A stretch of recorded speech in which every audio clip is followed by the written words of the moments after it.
in the process of recovery and redemption, what we see consistently is where there's a radical redemption, we don't hear husbands say, but she. That's typically not in their vocabulary. So this is important for us to have an honest self-assessment. I've been doing some of that myself in the past few days.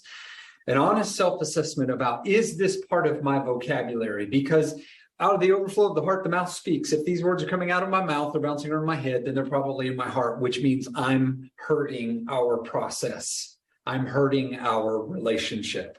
The words, but she. And here's how they show up. I'm trying to tell her that I'm not acting out anymore, but she just won't believe me, right? I'm trying to just do some innocuous task. I'm trying to download something to my computer, help the kids with their homework, make a phone call, go to the bathroom, but she won't let me, makes me keep the door open, says I can't do it without a filter on my computer. Fill in the blank, right? But she, I'm trying to work, but she insists that I check in so many times and I'm always available for a phone call, and right, but she. When we hear that, we know we're now, there's a drag on our process, right? There's a headwind on our process, right? I'm not acting out, but she won't believe me. I'm working on empathy. I'm holding her pain, but she won't hold mine. That's another one we hear. Here's another one we talked about recently. You know, I'm working really hard, but she won't give me any credit. She won't acknowledge progress, right? People who see radical redemption, but she is not in their vocabulary. And it's not because there's not two sides to the story. It's not because there aren't two people with issues in the process. It's because... Hi, y'all. Sorry for the interruption. Hey, if these videos are helpful to you, I hope that you'll like and subscribe. And if you want more content like this, as well as live teaching calls with our team, hope that you'll check out the Worthy of Your Trust Academy. You'll find the link for that in the description. And now let's get back to the video. Somebody who's pursuing radical redemption is connected to the fact that but she has no bearing on our work, right? But she has no bearing on my work.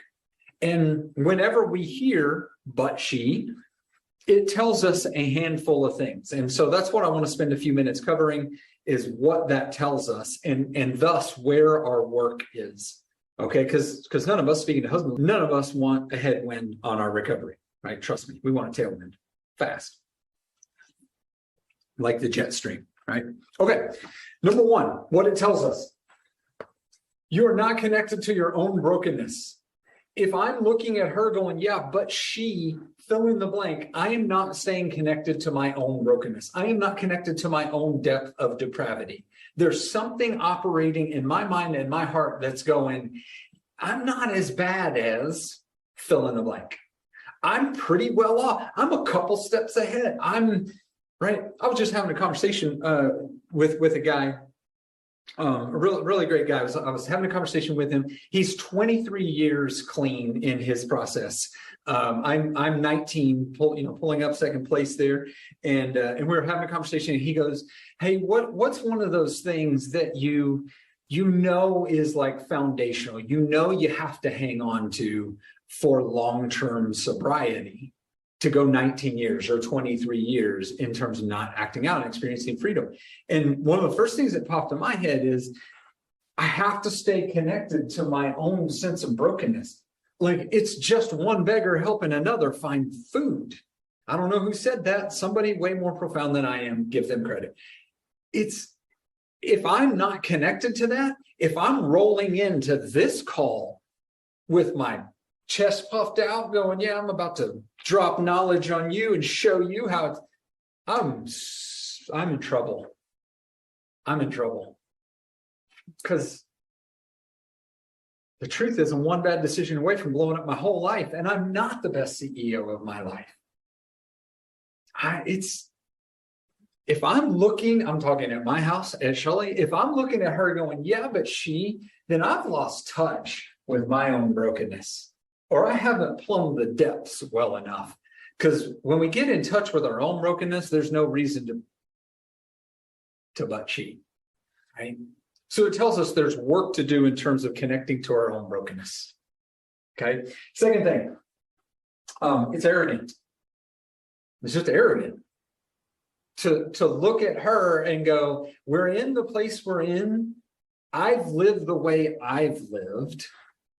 Never mind how she's lived. I've lived the way I've lived, but I'm going to point out her faults. Like, that's just arrogant, right? And it's also judgmental. There's a sense of judgmentalism there. And if you remember, we've talked about this before. These are like enemies of humility. These are like the enemies of humility. Remember humility. I'm not above bad things on good days. Don't catch me on a bad day. I'm not above bad things on good days. I'm connected with my own sense of brokenness. If I know that I'm not above bad things on good days, I'm not going to be judging other people. Again, this is something personally in my journey over the last few weeks, and especially as of late, that my jerkdom and judgmentalism shows up. And every time it does, it's obvious that my arrogance is overtaking my humility, because when I remember where I'm coming from, right? When I remember that I'm not above, I can name so many things. Let's just start with turning without using your blinker or riding in the left-hand lane. Right? There's silly stuff like that, right? I look at people and I'm like, what's wrong with you? Like, how are you going to turn and not use your blinker? Like, come on. And then I got to step back and go, who am I? Right? Because I'm not about bad things on good days. I might be on a chaotic phone call in the car while I'm driving and forget to hit the blinker yesterday, right? Like, that's just silly. And then when we take it to like big ticket and we look at things like betrayal, lying, hiding, conniving, doing that kind of stuff, man, like, who am I to throw stones? Glass house over here. Like, I don't. So humility, right? Humility work, if you will, that shows up whenever we see that, but she is how I'm living. That shows my arrogance and my judgmentalism, which is just the flag that tells me I need some humility work here. And humility work for me means connecting back to my brokenness, to the sense of grace that I've been given, right? To the sense of need that I have been in, reconnecting back to that, not about bad things on good days, right? Okay. Next thing it tells us, shame. It tells us you're walking around in shame.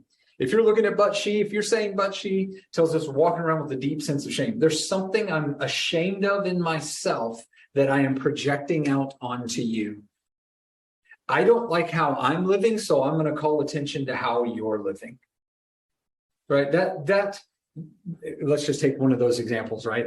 I'm not acting out, but she won't let me go to the grocery store by myself. Right? Okay. That may be true. She's not okay with you going to the grocery store. And which, by the way, let's just remember, if that's the boundary that she set, she's not trying to punish you. She's trying to protect herself. She doesn't trust you further than she can throw you, much less 8 blocks to the grocery store. So it's not a punishment. She's not trying to bad thing, you're a bad boy, so you get a consequence. That's not what she's doing. She's going, I'm scared, I'm afraid. Right? And when you look at her and you go, you know what? Your fear, like your ridiculous boundary about me not going to the grocery store, that's just stupid. That's just stupid.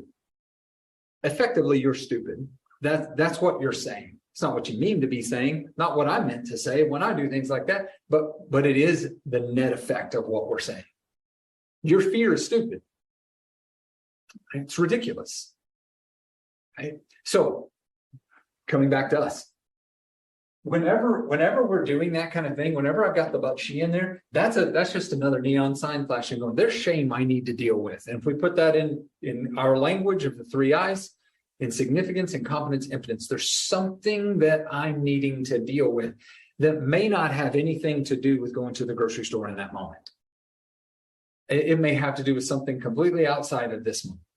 right? But I got to look at that. I got to look at what is that? What am I carrying around in terms of my own shame that I'm projecting out onto her in that moment?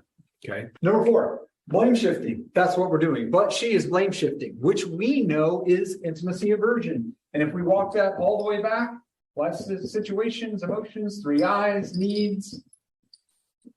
And we go over here, IA. One of the IA ways is the blame shift. Isn't it funny that blame shifting is abbreviated BS? Right? Yeah, anyway. Okay, so if we're blame shifting, what that tells us is we're not dealing well with what's upstream. If you find yourself in your head and out of your mouth saying, yeah, but she, that's a big neon sign flashing going, you got upstream work to do. And by upstream work, what I'm talking about is stuff that's undealt with or not dealt with very well, dealt with poorly. There's stuff upstream that's not dealt with or is dealt with poorly.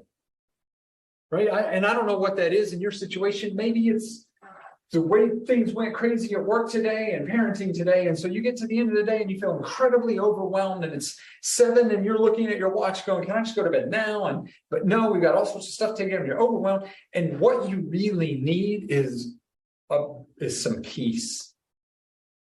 You really just need 20 minutes of silence to calm down, to refocus, to center, to like get yourself together, right? That's what you need, is some peace. You also need some agency because you feel really powerless in the overwhelm, right? So peace and agency. Well, if you don't do work to deal with those needs, you'll end up with that need like simmering, the kettle on the stove simmering. And then what you'll do to deal with those needs in unhealthy ways, if you don't deal with them in healthy ways, is come down here and do this stuff.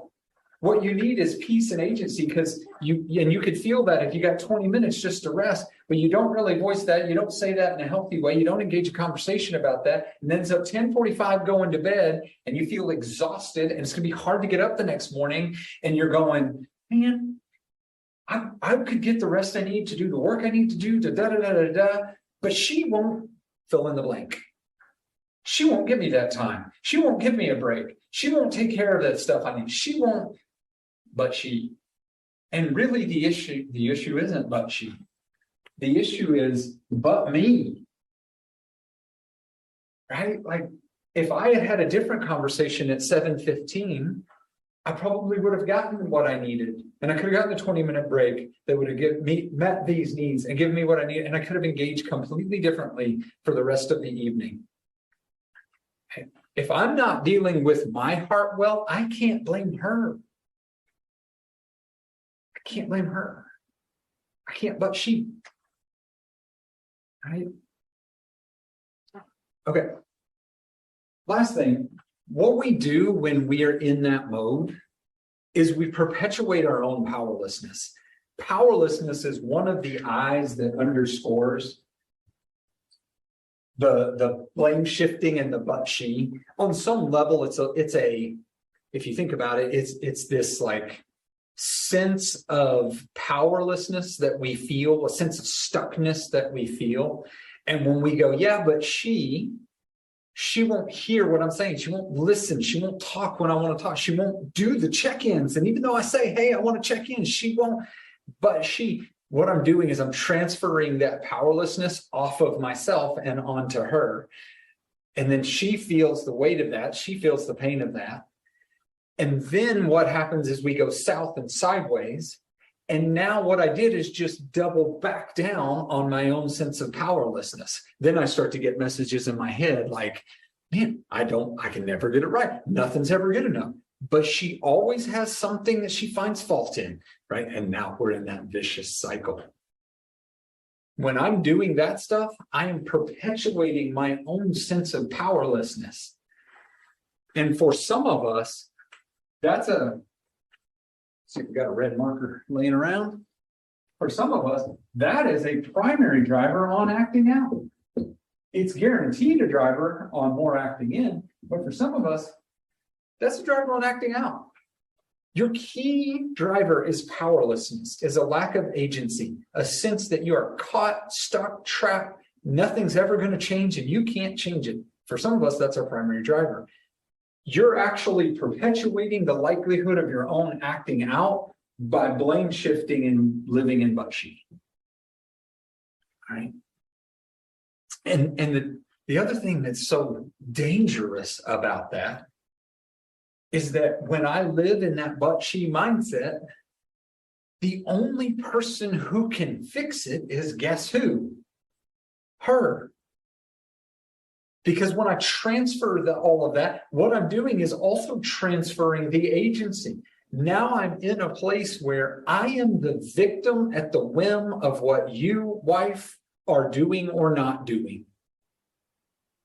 And every wife that's listening to this can feel that transfer. When it feels like all of a sudden, I'm the bad guy. Wait a minute, you did what you did, and then we got in a fight and you yelled and name called, right? And now we're in this place, and somehow on the other side, something shifted and I became the bad guy and you're the victim? Or the martyr that just has to endure me?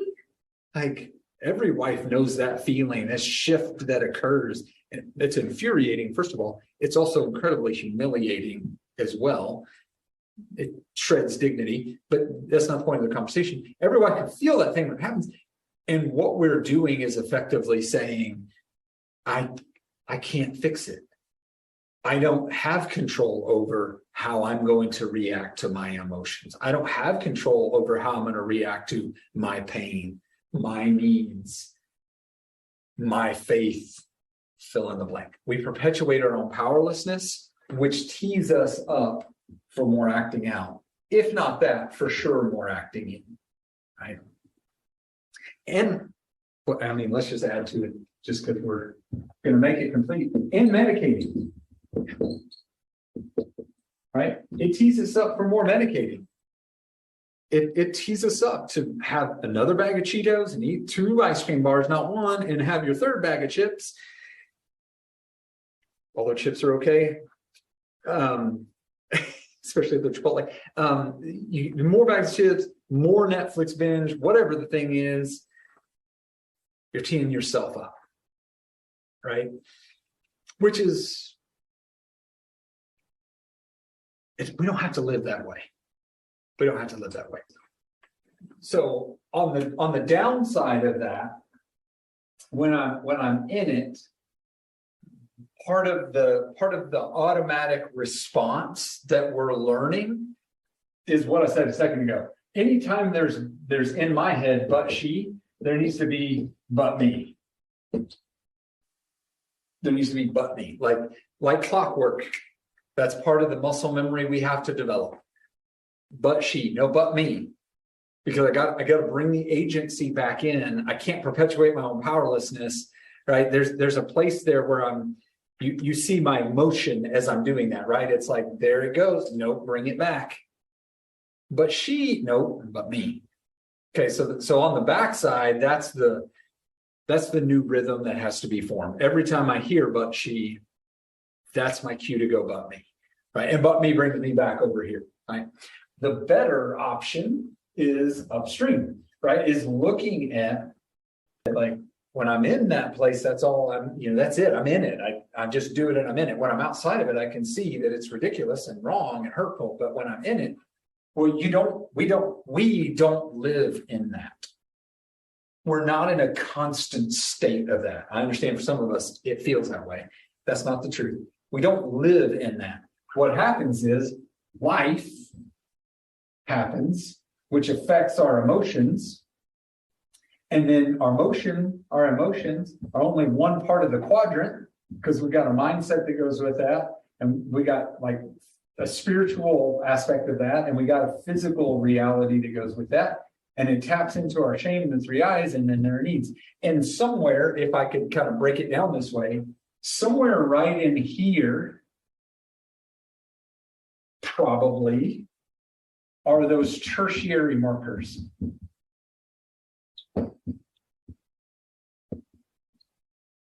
Somewhere right in here is that place where I start to rehearse the mantras, right? My life's just not my own. Nobody gets me. Nobody really understands it. Do I matter to anyone? You know, I guess it is what it is. You just, whatever your mantra is, right? You start to see the tertiary markers that lead to that place, and you'll start to see what those are and what they indicate. All right. So there's certain mantras that are tied to certain eyes and certain needs. Okay. And sometimes they're one-to-one. I mean, they're easy to link, sometimes not so much.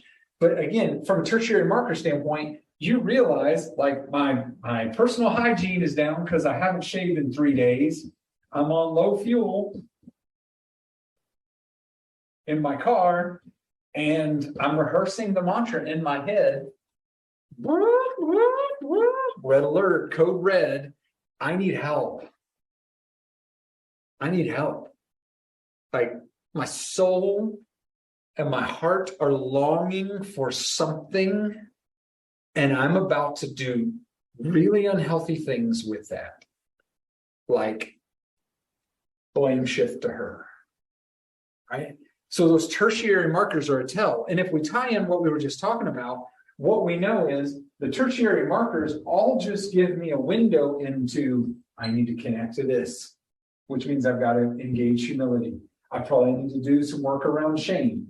I probably need to look at, have I violated any vows? Have I broken any other boundaries? Have I violated my conscience? What's going on with me that I'm actually wanting to like dump everything on her? Or not this is how I roll, right? I don't want to dump everything on her, just enough to take the edge off of me. Like, isn't that kind of me? That's manipulative. I'm joking. I'll save some face because I don't want to put it all on her, right? I just want to put just enough that I don't have to feel what I'm feeling. So the answer is upstream. There's an old recovery adage, I don't know, saying. It says, and some of y'all have heard it before. I walk down the street, I fall in the hole. Walk down the street, I fall in the hole. Walk down the street, see the hole, fall in the hole. Walk down the street, see the hole, fall in the hole. Walk down the street, see the hole, walk around the hole. Walk down the street, see the hole, walk around. Eventually, I'll walk down a different street. Right? And that's kind of like the evolution of recovery. And what this stuff does is gives us a chance in our evolution. It gives us a chance to see the hole, to walk around the hole. And as we get healthier, we start to find a different street. This tells us, you know what? I haven't shaved in 3 days. My car's on low fuel. I need to drive down a different street. No pun intended, low fuel. I need to drive down a different street. I can't go down the same street with the hole. Because if I do, I'm likely to fall in the hole. Right? Back to this. The hole, I don't fall in holes anymore. What are you talking about? I skip past holes these days. Lose in touch with my own brokenness. Not about bad things on good days, right? So upstream work matters there. Okay. One other thing, just as it pops in my head, remember that when we do intimacy aversion stuff, when we're doing those things, you know, blame, shame, criticize, someone, avoid, hide, lie, excuse, manipulate, control with anger, whatever your thing is, placate, use humor, hyper spiritualize. Whenever you do that, remember that we do that, because me too.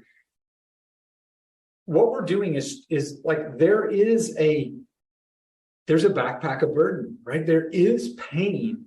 There's negative, yucky emotions, and somebody's going to have them. And when we do those techniques, what we're doing is we're shoving them over to her. We're making sure it's not nominal. It's not nominal. It's not a neutral thing. What we're doing is guaranteeing that she is going to feel pain.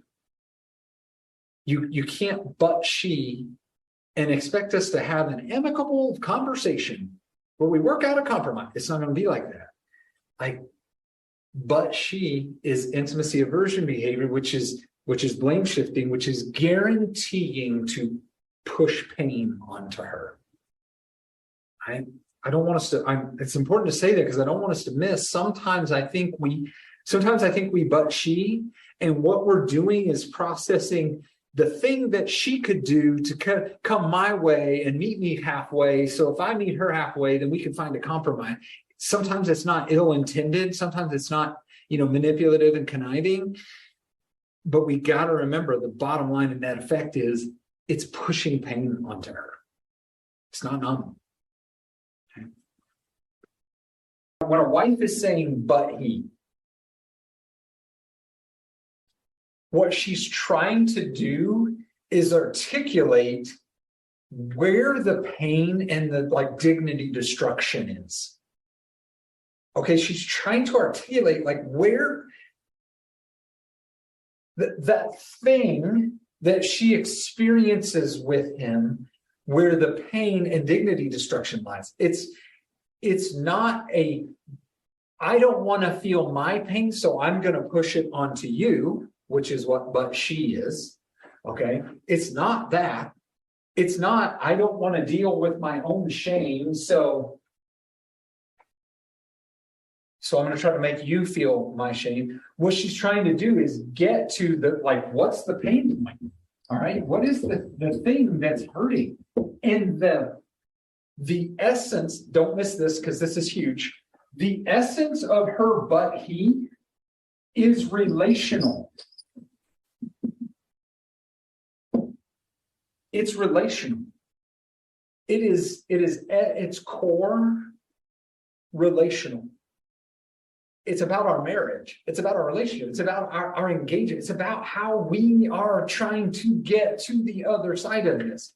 Versus when our heart attitude is in that but she place, what that is all about is self. Right? That's all about me. I want to feel better. I want to feel less shame, less broken. I want to get out from underneath this.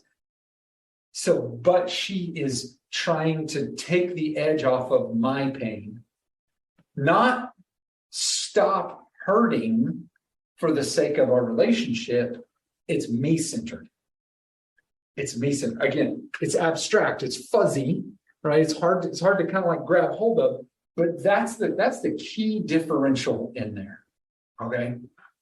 Part two, what if sometimes that's not where she's coming from?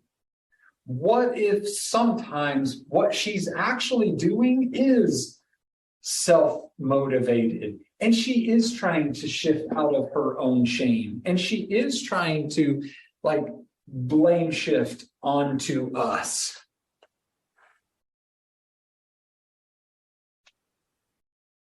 The issue isn't who's broken. The issue is who's going to go first. Now, who's going to extend that humility? Who's going to extend that grace? Who's going to extend that empathy? Who's going to absorb that stuff? There was listening who would go, newsflash, I've been the one to absorb all of that for years. Right? So now, okay, in recovery, if you're sitting in the place where you're going, yeah, I get that she's talking, but he is about, but sometimes it is about her and she's just trying to hurt me. Maybe.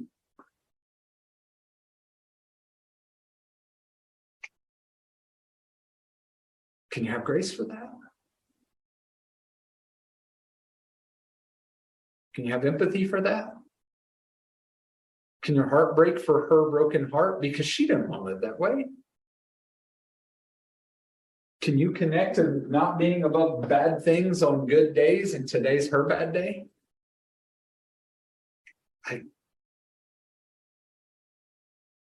Sometimes we get sideways. Now I'm on a soapbox and I'm on a different topic.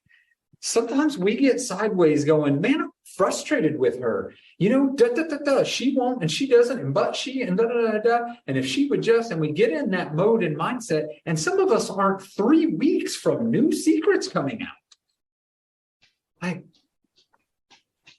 Really? You can't, that's unreal, that's completely unrealistic. Some of us, I'm speaking to husbands. Some of us, we're like,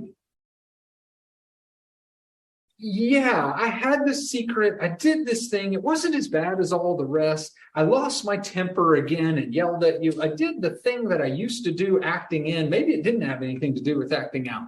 Yeah, I know I did that. But would you just? And it's like, man, you can't ask that of her. You can't ask that of her. One, because it's not prudent. Two, because she might not be able. Three, it's kind of arrogant anyway. And four, if she goes above and beyond to give you what it is that you're asking for in that context, she's having to give a part of herself that some wives will say, I just feel like I'm losing more of me. Like, when do I get some of me back from you and not have to give you more of me? I in some ways too, just shooting you straight, I hate these conversations, right? Because sometimes husbands will go, oh man, beat down on Husband's Day. Well, number one, I'm not trying to beat you down. I get it. I hang out at my house for the last 3 days and you'll see me doing some of the same dumb stuff. Like, I'm with you. We are with you. Like, we get it. We live it. We know it. We're like, yes. And there are some wives who nobody in their world is saying to you, stop doing this. Nobody in their world is saying, you're shifting your shame onto me. And they can't say it because you'll shoot it down or deflect it or dismiss it, or you'll shame spiral and you won't hear it. And, all the stuff that goes with it. This is not meant to be a beatdown. It is meant to be a call up. It is meant to be a call up. We can't live in but she anymore.